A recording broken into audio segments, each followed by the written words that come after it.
नमस्कार, आपके साथ मैं हूं रंजना सिंह राठौड़। रूस और यूक्रेन की जंग में हालात तेजी से बिगड़ते चले जा सकते हैं। यूक्रेन ने नेटो मुल्कों से जो मांग की है, अगर उस पर मुहर लग जाती है तो फिर रूस एक ऐसे हथियार का इस्तेमाल कर सकता है जिसका अंजाम एटमी तबाही जैसा हो सकता है। रूस ने अमेरिका और दूसरे नेटो मुल्कों को अल्टीमेटम भी दे डाला है कि वो कीव को दुनिया के नक्शे से गायब करने से भी नहीं हिचकिचाएगा।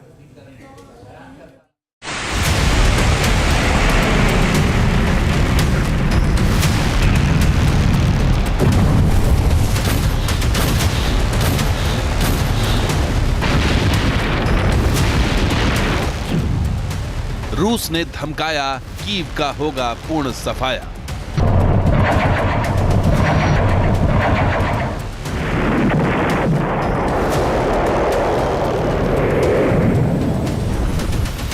रूस और यूक्रेन की जंग बेहद खतरनाक मोड़ पर है।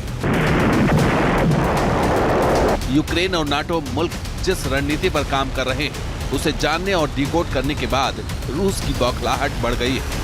933 दिनों से चल रही इस जंग में अब एक भी हिमाकत दोनों से किसी भी मुल्क के लिए अंतिम तबाही का सबब बन सकती है। लेकिन इस वक्त यूक्रेन के खिलाफ रूस ने अब जिस हथियार के इस्तेमाल की धमकी दी है, उसे सुनकर यूक्रेन और अमेरिका सहित तमाम नाटो मुल्कों के होश फाख्ता हो रहे हैं।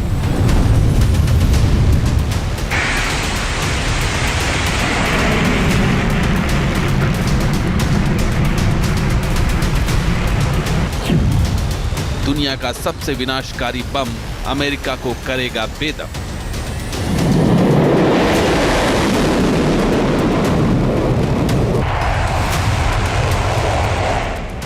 रूस मिलिट्री डिप्लोमेसी में अपनी चाल बहुत तेजी से चल रहा है। यही वजह है कि रूस इस जंग में यूक्रेन को कोई मौका देने की गलती नहीं करना चाहता है। रूसी अधिकारियों ने पश्चिमी देशों को साफ साफ कह दिया है कि ये जंग बेकाबू हो सकती है, जिसमें एटमी हथियारों के इस्तेमाल से भी इनकार नहीं किया जा सकता। दरअसल नाटो देश और यूक्रेन रूस की इस धमकी को गंभीरता से नहीं लेने की भूल कतई नहीं कर सकते।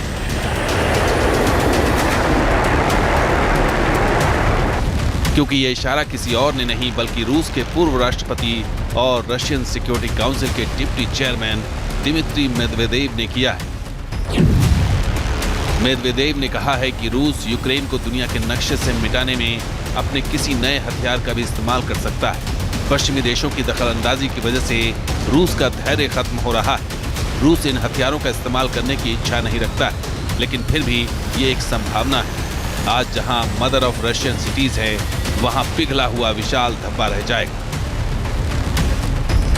कीव को मदर ऑफ रशियन सिटीज कहा जाता है। दरअसल मेदवेदेव ने जिस हथियार का जिक्र करने की कोशिश की है, वो है father of all bomb. Father of all bomb को दुनिया का सबसे ताकतवर बम माना जाता है। इससे होने वाली तबाही किसी परमाणु हमले के अंजाम की तरह होती है। रूस ने इस बम को गिराने की वजह भी बताई।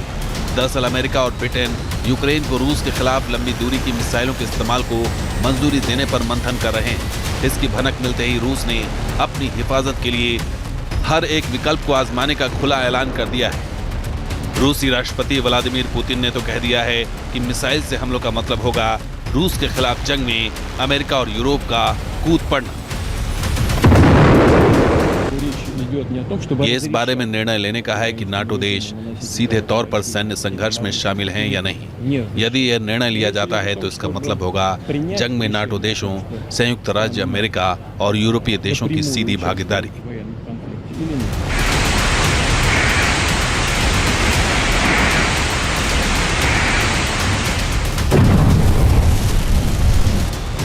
पुतिन के बयान से साफ है कि रूस यूक्रेन की तरफ से किसी अगले हमले से पहले अपनी जवाबी कार्रवाई के लिए जमीन तैयार कर देना चाहता है। कुर्स्क इलाके में यूक्रेन के लगातार हमले को रूस भविष्य में फादर ऑफ ऑल बम की ड्रॉपिंग की वजह में शामिल कर रहा है। जाहिर ऐसे में जानना दिलचस्प होगा कि इस बम की ताकत क्या है और रूस इसका जिक्र कर नाटो मुल्कों और अमेरिका तक क्या मैसेज पहुंचाना चाहता है।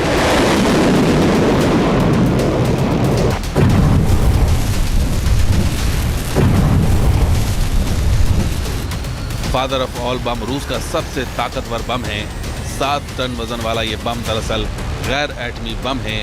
ये जब गिरता है तब इससे 44 TNT ऊर्जा निकलती है, जो कई छोटे परमाणु हथियारों के गिरने के बराबर होती है। फादर ऑफ ऑल बम जमीन पर टकराने से पहले ये हवा में डेटोनेट कर जाता है और इससे निकलने वाले शॉक वेव से भी आसपास के इलाकों में तबाही मच जाती है।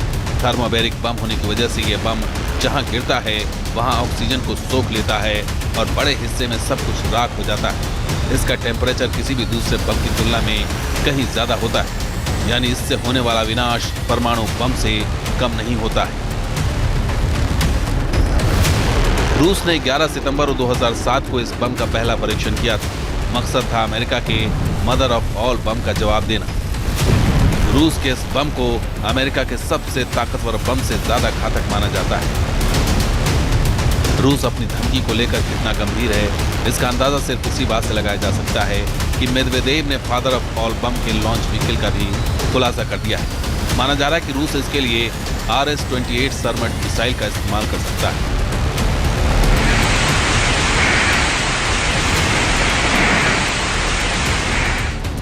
दरअसल यूक्रेन के राष्ट्रपति जेलेंस्की लगातार पश्चिमी देशों पर दबाव दे रहे हैं कि उन्हें रूस के अंदरूनी इलाकों तक हमला करने के लिए लंबी दूरी की मिसाइलों को दागने की इजाजत दी जाए। यूक्रेन इस जंग में अमेरिकी हथियारों के भरोसे है। ऐसे में अगर इसकी मंजूरी मिल गई तो फिर रूस और अमेरिका की सेनाएं बिल्कुल आमने सामने खड़ी हो जाएंगी और तब ये जंग भी मदर ऑफ ऑल वॉर में तब्दील हो जाएगी। Team news nation. News nation अब व्हाट्सएप पर खबरों की ताजा अपडेट के लिए न्यूज नेशन के इस QR कोड को स्कैन करें।